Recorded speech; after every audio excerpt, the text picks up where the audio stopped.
A young man was shocked to see that the poor student in his class showed up at a graduation banquet wearing his own suit. Furious, he immediately sent the student a message, demanding an explanation. To his surprise, the student called him, provocatively claiming that he noticed the young man had too many clothes at home, and out of kindness, decided to try the suit on to test it out for him. This only made the young man angrier. He asked how the student had gotten the code to his family's villa. Before the student could respond, two women snatched the phone from him, accusing the young man of being cold-hearted. They claimed it was them who had given the student the villa code. The young man was heartbroken. He couldn't believe it. The three of them had grown up together, childhood friends. But ever since the poor student had appeared, it felt like he'd become the enemy. Over the past year, similar incidents had happened countless times. Today was the last day to submit college applications. The three of them had originally agreed to apply to the best local university together. But after what had just happened, the young man changed his application to the best university abroad. In a month, he would leave this place and never see them again. After submitting his application, he silently deleted all the memories of his childhood friends from his home. But as he was heading downstairs with his suitcase, he bumped into the two women returning from the banquet. Seeing the familiar items in his suitcase, they immediately demanded to know why he was throwing away their memories. Did he still hold a grudge over the suit? The young man calmly responded, "I'm not upset. I just thought these things were too old, so I threw them out." The two women sighed in relief and immediately promised him that once they were in college, they would buy him new things. But by then, the young man was already uninterested.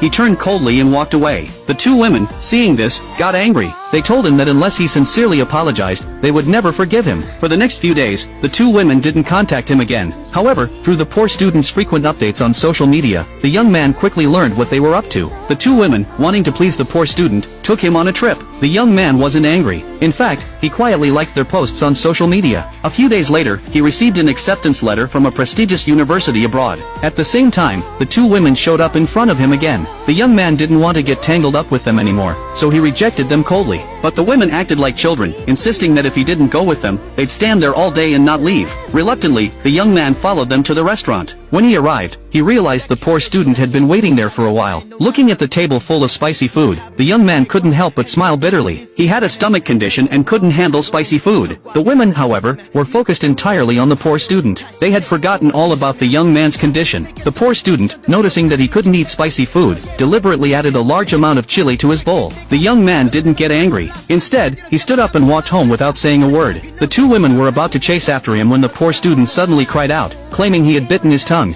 The women had no choice but to stop chasing the young man and tend to the injured poor student. The next morning, the young man's parents called to congratulate him. They recalled how, years ago, he had rejected opportunities at top universities abroad to stay behind and accompany the women. His parents were furious and almost cut ties with him. Now, seeing that he had made up his mind, they were genuinely happy for him. In a few days, the young man would leave for abroad. His parents had prepared a special gift for him,